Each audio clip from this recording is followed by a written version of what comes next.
Edson, o que você tem de novidades para a gente que esteja rolando em Campinas e região nesta terça-feira? Bom, nossas equipes estão... Gustavo Gimenez está numa matéria triste de se fazer, né? Em Vinhedo, houve uma explosão durante a madrugada numa casa lá em Vinhedo. Ficou-se sabendo depois que o casal de idosos estava viajando, mas o vizinho não sabia disso. O que o vizinho fez? Viu aquele fogaréu todo, entrou na casa, acabou morrendo Ai, queimado lá. Quer dizer, foi ajudar e ainda morreu lá.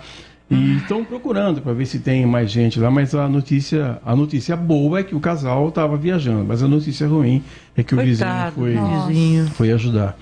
E depois ele vai também para o Jardim do Lago, porque tem um centro espírita que desde o ano passado vem sofrendo com pichações, e o cara joga pedra e joga água e picha o muro e joga tinta. É um caso de intolerância religiosa, ele vai verificar isso também. Ai, que horror. E a Lucimeire Ramalho, que depois deve participar. Ela vai entrar aqui, a Lu. Está lá em Serra Negra para falar do carnaval que não está tendo, né, das pessoas que resolveram escolher Serra Negra para descansar no carnaval.